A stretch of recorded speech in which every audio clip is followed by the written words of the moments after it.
Coconut Podcast présente pour son 5e anniversaire Coconut Podcast sur la route. Été 2025. Région visitée l'Estrie, Sherbrooke, Quatico. Le balado numéro 1 de la diversité.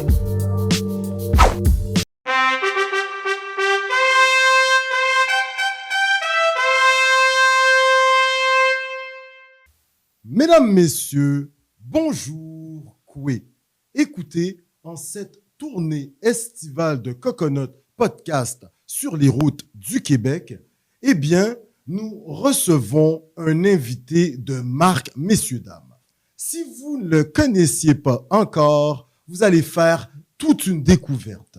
Écoutez, arrivé dès le tout jeune âge dans la belle province, il va se promener entre les grands centres urbains pour aujourd'hui se lancer à la mairie de la 6e ville en importance au Québec. Messieurs, dames, c'est incroyable. Retenons qu'il a été élu en 2021 comme conseiller municipal du district de Lac-des-Nations. Messieurs, dames, pour Coconut Podcast, c'est tout un honneur. Je pense qu'il est le premier homme des communautés noires à se lancer à la mairie de l'hôtel de ville.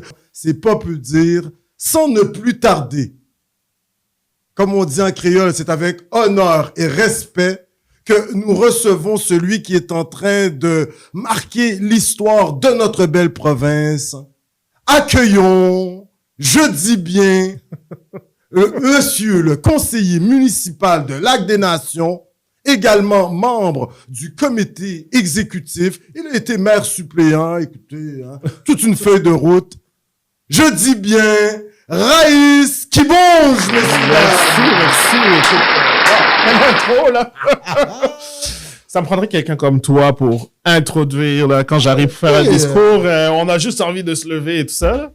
Ben, écoutez, ça fait vraiment plaisir d'être avec vous. Mais c'est pour la mairie de Sherbrooke, par exemple. Oui, OK, d'accord, pardon. La mairie de Sherbrooke, c'est ça. Le district Lac-des-Nations, vous êtes conseiller, là. Oui, non, c'est ça, exactement. Excellent, superbe. Monsieur Kibonge. Oui, monsieur... Mbote, m'attendez. Oui, Mbotenayo.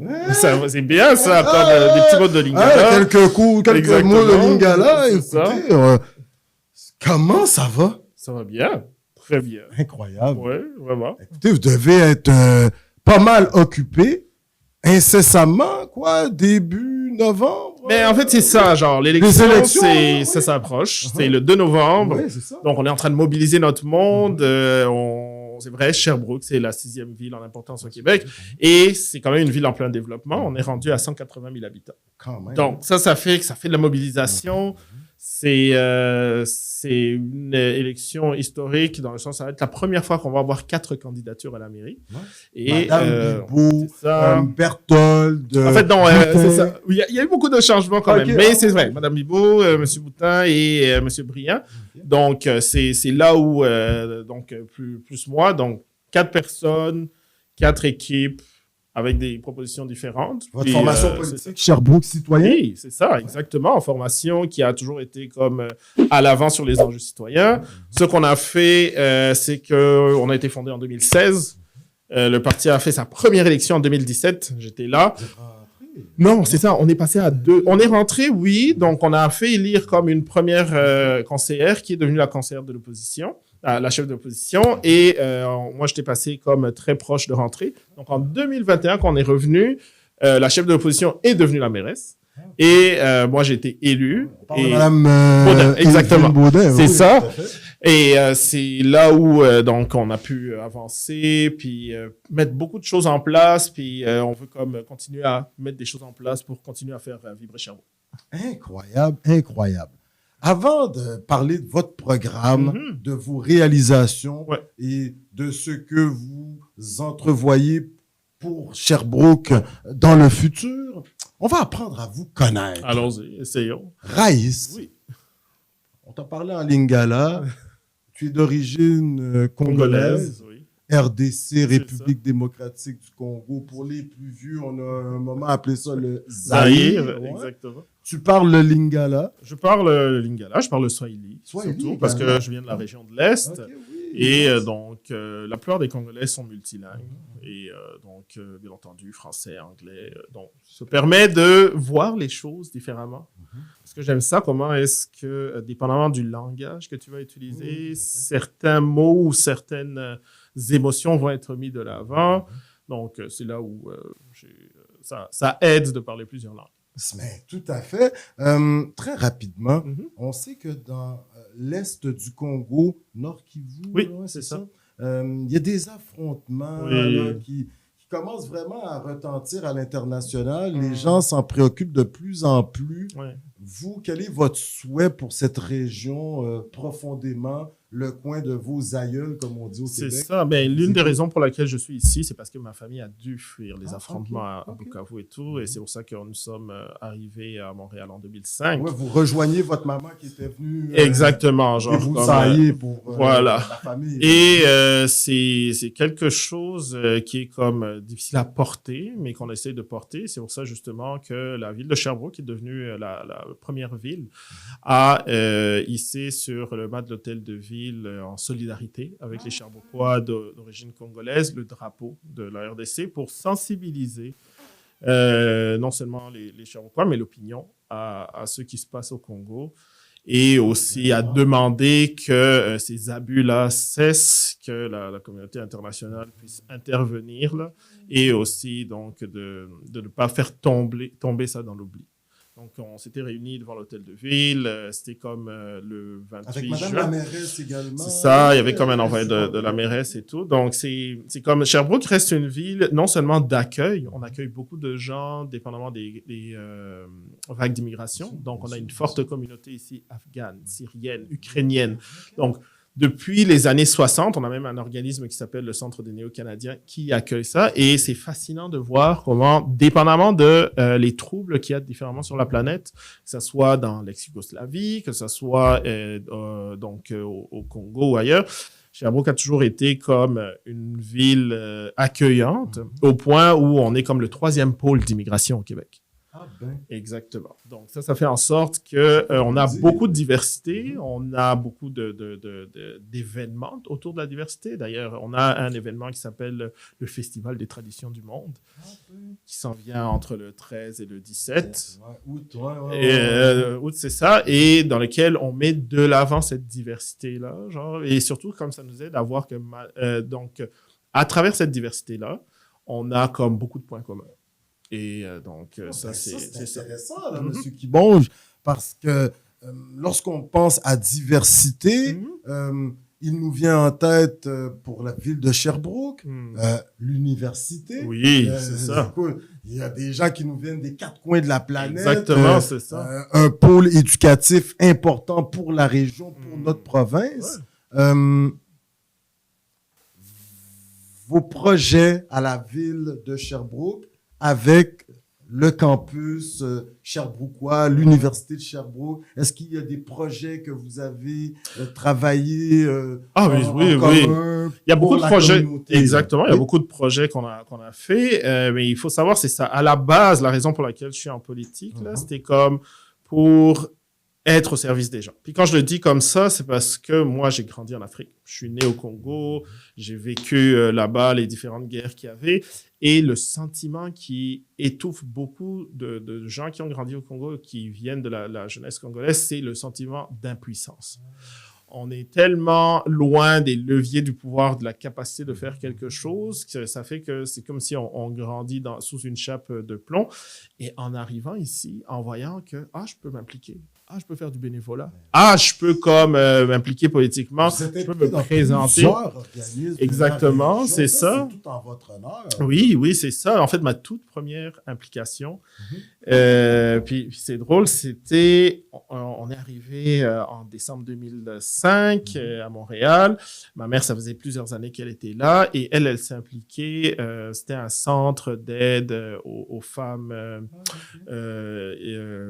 immigrantes ou issues des communautés et tout. Et je me rappelle qu'elle avait dit, OK, je fais du bénévolat là, est-ce que tu veux m'accompagner et tout. C'est que je l'avais accompagnée. Et c'était une soirée assez spéciale. Donc, on n'était pas loin de Noël. Et ils avaient invité une grande personnalité que je ne connaissais pas. Et à un moment donné, il y a eu un problème avec la lumière, l'éclairage et tout ça. Et vu que dans mon jeune temps, moi, j'ai toujours aimé tout ce qui est technologie et tout, là, je m'étais porté volontaire pour aller donner un coup de main. Et j'ai essayé de baisser l'éclairage, le son, la réverbération. Je connaissais pas, je taponnais juste et tout. Et à la fin, finalement, on a eu la bonne éclairage, le bon son et tout. Puis la personne m'a fait OK, puis il a fait sa présentation. C'est des années plus tard que j'ai su que je venais de rencontrer Danny Laferrière. Ah ben, Mais ouais, je ne le connaissais pas. Exactement. On était en décembre 2005, donc il était sur sa lancée. Il avait déjà publié plusieurs livres et tout ça. Donc, plus des années plus tard, il allait être justement académicien. Mais sur le coup, pour moi, c'était juste comme quelqu'un de très sympathique qui donnait justement un discours, qui parlait aussi de différentes choses intéressantes et que j'avais juste aidé à juste fixer comme un petit micro et tout. Fait que ça, c'était comme, je dirais, comme mon premier bénévolat une semaine après être arrivé ici. Là, exactement. Ce qui va s'en suivre par la suite. C'est ça. Écoutez, de ce moment, nous sommes en 2005. C'est ça, exactement. 19 ans après, oui. Novembre 2024, vous êtes nommé chef de Sherbrooke citoyen. Madame la mairesse Baudin annonçait en mai 2024 qu'elle quittait la vie politique. Vous allez même être maire suppléant un petit moment, là. Président. C'est ça. Et tout. Oh God. Puis là, vous réussissez à avoir la confiance de votre équipe. Et là, vous venez de cocheter, de faire un crochet là, sur un accomplissement fort pour tous les jeunes issus des diversités, comme étant un modèle à suivre. Est-ce que vous vous êtes pincé à ce moment-là? Ben, c'est drôle parce que... T'es rendu le chef de la formation politique qui est au pouvoir à la ville de Sherbrooke. Ta réaction, Raïs? Ben, ma réaction, ça a été la même que quand on a toujours des grosses responsabilités. C'est-à-dire, on est concentré d'abord sur livrer la marchandise. Et c'est seulement après, souvent, qu'on se dit... Attends, c'était moi qui étais dans le siège, là, en ce moment, et tout ça. Parce que, sur le moment, ce qui arrive souvent, c'est comme, on commence à faire la liste de tout ce qu'il y a à faire. Et souvent, je dis, quand on est conseiller municipal, quand on est élu municipal, puis c'est la même chose un peu partout, là, on est un peu comme un homme ou une femme orchestre, là. Donc, on est la seule personne qui joue à la fois à la guitare, la basse et tout ça. Pour, comme les gens de son district et tout, on participe et tout. Et quand on accède, justement, quand j'étais maire suppléant ou à la mairie intérimaire, à ce poste-là, on devient un peu comme chanteur, genre de front lead singer. Fait que c'est-à-dire qu'on se fait porter par l'équipe, mais en même temps, il faut aussi se synchroniser avec eux, puis comme être capable de produire le son qui va faire l'harmonie, puis qui va faire que c'est... Fait que c'est un peu ça. C'est... Je dirais, souvent, j'ai pas le temps de dire, je m'assois, puis je dis, ah, OK, c'est ça et tout. Ça, c'était arrivé au début du mandat, c'est-à-dire, on est élu, et là, genre, comme on doit rencontrer, chaque élu rencontre la mairesse, elle demande c'est quoi vos intérêts, et après ça, donc, on fait une petite liste, puis après, on fait les nominations. Et c'est à ce moment-là qu'elle m'a proposé d'être maire suppléant. Et j'ai dit, ah ouais, tu es sûr, ça a l'air protocolaire et tout ça. Puis elle m'a dit, oui, mais genre, je te fais confiance, donc je préfère que ça soit quelqu'un de l'équipe qui ait cette charge-là de maire suppléant, parce que très rapidement, ce que c'est être maire ou mairesse suppléante, c'est être un peu comme vice-président, c'est-à-dire, en temps normal, on fait beaucoup de protocolaires. Donc, on reçoit les invités, on reçoit les personnalités et tout. Exceptionnellement, s'il arrive quelque chose au maire ou à la mairesse, là, alors, on fait des remplacements. Puis souvent, ça peut être un remplacement de 2 jours. Par exemple, on doit signer des papiers importants et la mairesse est en mission hors de la ville. Donc, là, on rentre au bureau, on signe 2-3 papiers, puis c'est tout. Ou, comme ça a été le cas ici, et que c'est très exceptionnel, comme la mairesse doit s'absenter pendant comme plusieurs semaines, plusieurs mois. C'est ça. Et là, alors, on doit prendre la fonction en entier. Et c'est là où donc on s'assoit vraiment dans le siège du pilote, puis on essaie justement de comme continuer le voyage qui est fait là. Super. Une question un peu Ouais. $1,000, là. Lorsqu'elle vous rencontre, Madame la mairesse, un peu pour savoir, vous, Les quelles intérêts, sont vos, c'est ça. vos envies, on va Mhm. dire comme ça. Nous autres, dans le reste du Québec, on entend par les bruits de corridor que ça joue dans un coin de bande là, à l'hôtel de ville. Il y a des élus moins contents qui parlent plus fort que d'autres. Bon, la chicane était presque pognée, on va dire comme ça. Puis là, vous, sachant ça, est-ce que vous hésitez? Mais vous savez, vous avez dans votre manche tout un atout. Vous êtes quelqu'un qui travaillait de manière coopérative, collaborative. Et ça, est-ce que vous y avez pensé? Puis ça a été quand même un des éléments qui vous dit, non, moi, j'ai une personnalité, je parle aux gens de l'opposition, je parle aux gens de mon équipe, tout horizon confondu. Est-ce que ça, c'est un élément qui est venu un peu aider à votre décision? Ben, je dirais ce qui a aidé à ma décision, c'était vraiment le fait de... On dit souvent, on est le produit de notre éducation, de nos environnements et tout. Et moi, il faut savoir quand même que c'est ça. J'ai grandi au Congo, dans la ville de Bukavu. J'étais à la frontière avec le Rwanda. Et mon enfance, donc autour de quand j'avais 8-9 ans, là, ça a été beaucoup marqué par des événements au Rwanda, le génocide.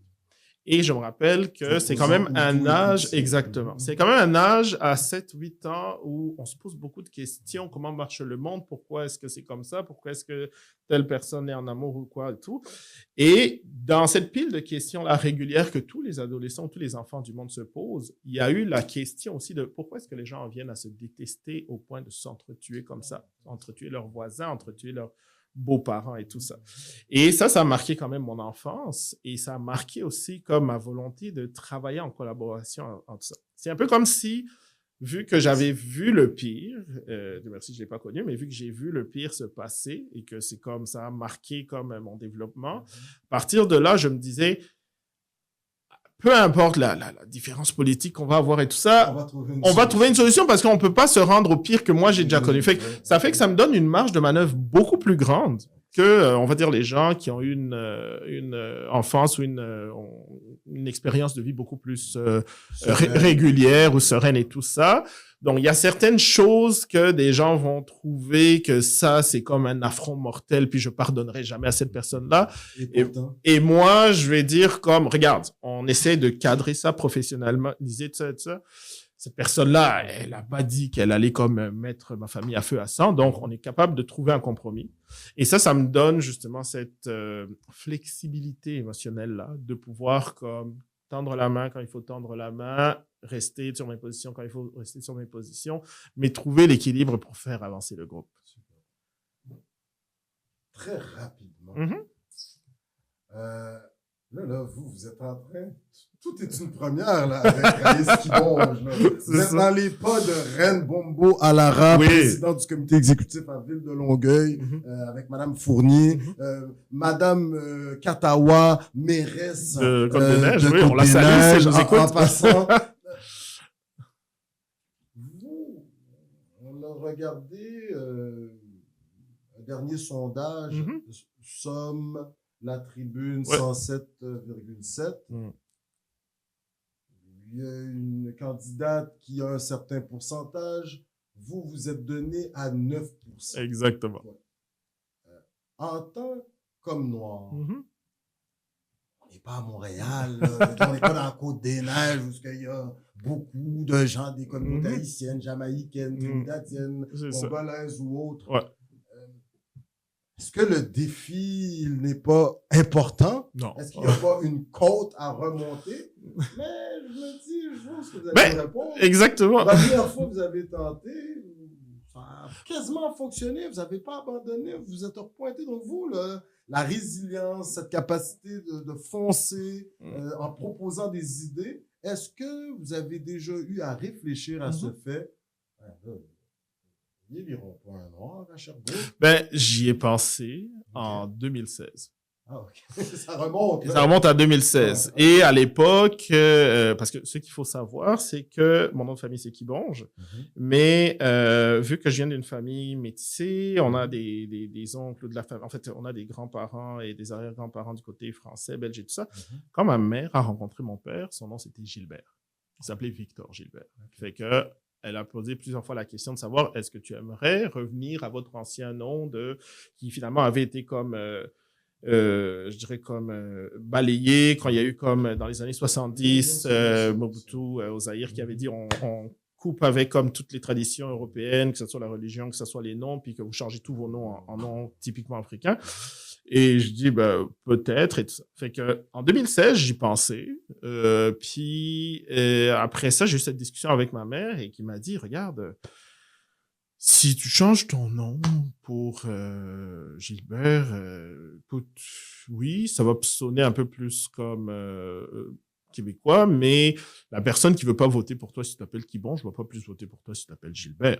Fait que toi, vas-y, propose. Il y a des gens qui seront jamais d'accord avec toi, mais il y a des gens qui vont trouver que ce que tu proposes, c'est rassembleur, puis ça a du bon sens. Fait que c'est la dernière fois là où j'ai eu cette réflexion-là. Donc, je me suis présenté pour la première fois en 2017. On a fait un bon score. On a fini 2e contre une adversaire qui était quand même en place depuis 19 ans. Et à partir de là, on a commencé à continuer à travailler le terrain et tout. Et aussi, j'ai eu quand même le plaisir de voir aussi bien dans l'élection de 2021 que quand j'ai remplacé la mairesse en 2023-24, non seulement la réceptivité, mais aussi la fierté. Il y a des gens qui me disaient comme nous, on est content qu'à Sherbrooke, là, on est comme la première ville, puis c'est comme beaucoup de gens, peu importe les origines et tout, qui disaient comme on est comme la première ville avec un maire noir et tout ça. Je dis je suis intérimaire, puis il dit oui mais quand même tu fais le travail et tout. Madame Bibo, et c'est ça. Oui, c'est ça. Vous êtes à 9%, exactement. Ça c'est ça. Pas un peu, non parce Marchand sur Québec, il était donné 3e. Exactement. Mais c'est parce que c'est premier, l'histoire de ma vie. Je veux dire le underdog, la personne qu'on n'attend pas là. Puis à ce niveau-là, c'est ça, la même chose en 2017, 2021. Donc. Maman vous a dit propose. Oui. Qu'avez-vous à proposer? Ah, genre comme candidat à la mairie. Vous avez occupé le plus grand fauteuil Exactement. à l'hôtel de ville, là, ça. Monsieur Kibonge. Qu'avez-vous à proposer? On sait qu'aujourd'hui, au Québec, sur la planète, dans les pays occidentaux, nous avons une crise du logement. Est-ce que c'est quelque chose que vous souhaitez vraiment prendre à bras le corps? Oui. Oui, on vous écoute. Non seulement je veux prendre ça à bras le corps, mais c'est aussi parce que ça a été un des premiers dossiers qu'on a eu à traiter après être élu, là. Donc, on a travaillé, on a trouvé des solutions, mais on continue ici. Il y a eu des pelletés de terre, mais surtout, il y a eu comme une analyse de c'est quoi je dirais comme le cœur du problème.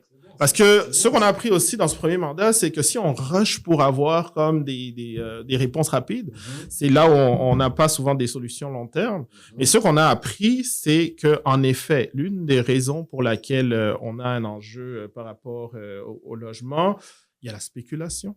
Il y a le fait justement que juste à Sherbrooke, on avait planifié qu'on serait comme on serait 160 000 habitants, mais qu'on est rendu à 180 000, et qu'il faut proposer des nouvelles solutions pour le faire. Donc ça, c'est-à-dire comprendre c'est quoi le problème. L'enjeu, ça va souvent être que beaucoup de gens qui manquent de logement sont des personnes soit seules, soit des grandes familles, et que la majorité de l'offre dans le marché, c'est plus des 4,5, 5,5. Et c'est là où, en comprenant que les logements qu'on doit proposer, c'est pour soit les personnes seules et tout. Donc nous, première année, on a mis 4 millions pour aider la construction de logements par rapport à des OBNL et les coops. On a monté ça à 8 millions. Donc, il y a des solutions étatiques qu'on peut faire. Mais il y a aussi de la mutualisation.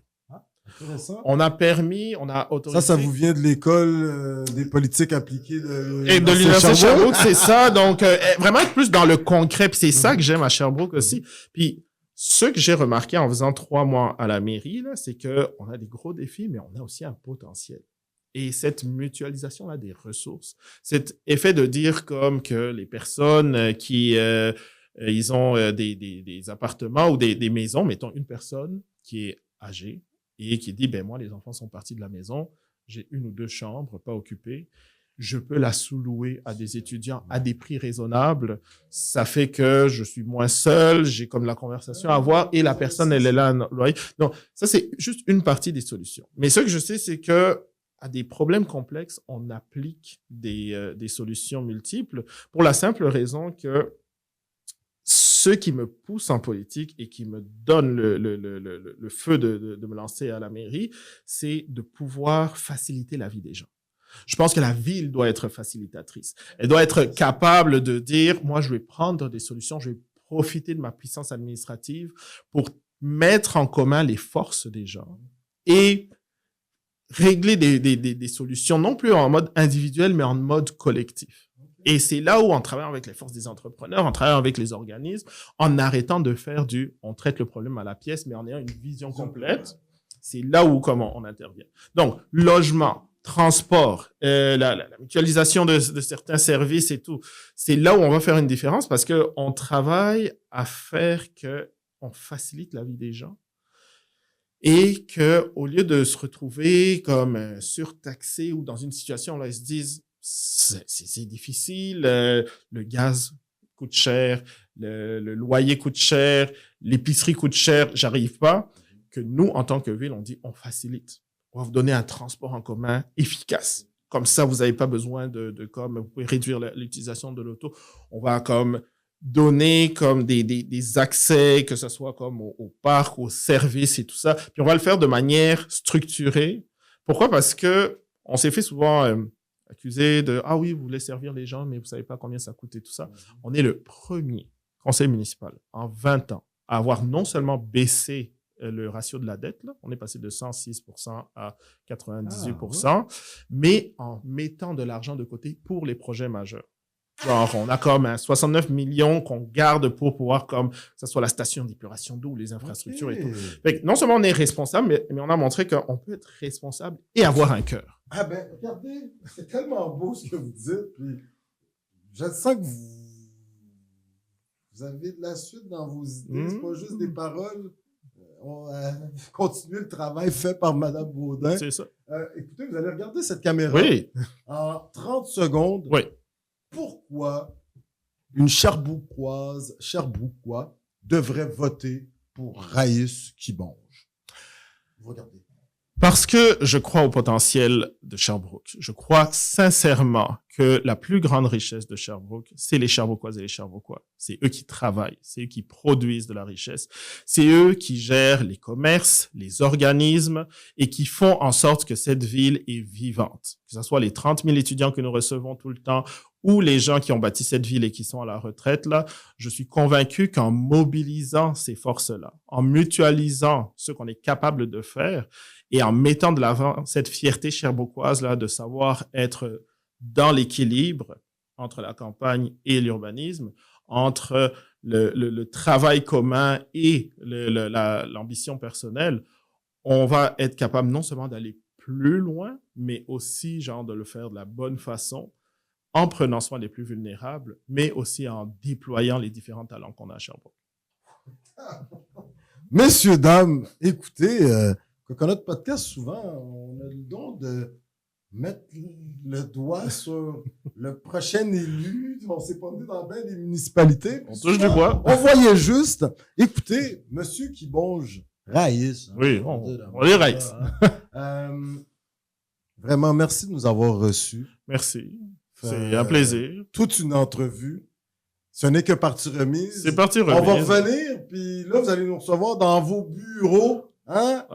À l'hôtel de ville, en tant que maire. Avec plaisir. Hein? Donc, on fera comme ça. Mme Valérie Plante. Puis, hein? ce coup-là, j'écouterai le conseil de mon coiffeur, qui m'a dit toujours, à chaque fois que tu as une entrevue, passe me voir, mais écoute, j'ai pas le temps de passer te voir, je m'excuse vraiment, mais prochaine fois, je te promets, là, ça sera nice and clean. C'est bon, mais c'est quand même shiny, là. Ouais, c'est ça. Swag, là. Mais pour écoute, on a tous une relation spéciale avec notre coiffeur, puis mon coiffeur est comme, il y a toujours moyen d'améliorer, là. Je suis d'accord. Raïs Kibonge, Coconut Podcast, écoute, on a eu cette opportunité d'aller à la rencontre de nos frères et sœurs des Premières Nations. Oui. Puis ici, dans le canton de l'Est, l'Estrie, on ne fait pas de chicane, là. On n'est pas loin du centre du Québec. Puis Oui. même sur votre territoire, vous avez des Abénakis. Oui, Alors, exactement. On est te comme... dit, en gros, oh, Léone, hein, Oh. au Danak. Hein, Oui. vous connaissez ça, Merci. ben oui. Puis par la suite, on est monté, nous autres, en Abitibi-Témiscamingue, Oh, en wow, langue quand même. algonquine. Ils nous disent miigwech. Ouais. Puis par la suite,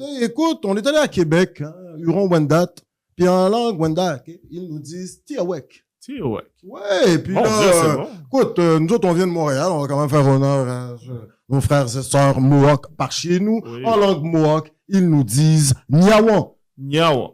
Puis écoute, moi, j'ai des amis un peu partout sur la planète, puis on est des amis congolais, Kinshasa, vous savez, hein.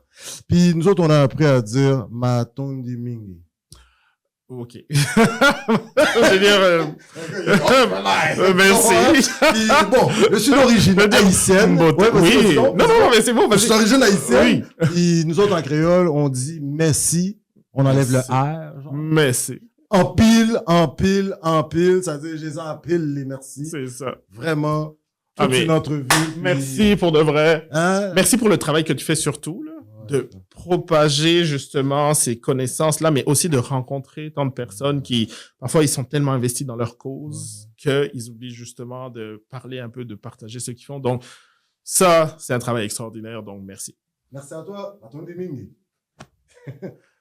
Messieurs, dames, oui, nous étions avec, écoutez, conseiller municipal du district de Lac-des-Nations. Il y a 4 arrondissements à Ville de Sherbrooke, 14 districts, une mairie. Puis là, il est candidat pour être celui qui va chapeauter tout ça. C'est incroyable. C'est une première là dans Ville de Sherbrooke. Un noir candidat à la mairie le 2 novembre, c'est bien ça. Ouais. On est tous sur nos petits écrans, là, Radio Cannes, hein, puis on attend les résultats sur Ville de Sherbrooke. Je vous invite à aller sur ces différentes pages sur les internets afin de pouvoir supporter Monsieur Kibonge. Sherbrookois, Sherbrookoise, peut-être c'est le futur maire, hein, de votre ville. Et on Alors, supporte de on va votre- voter, on va voter. C'est ça.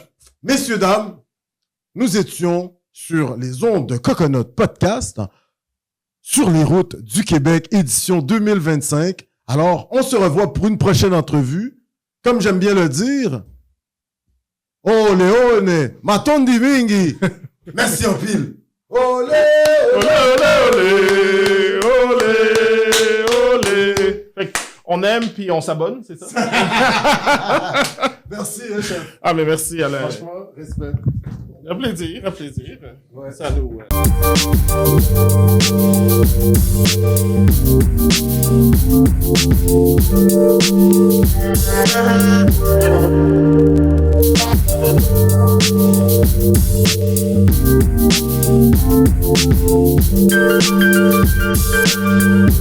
Thank you.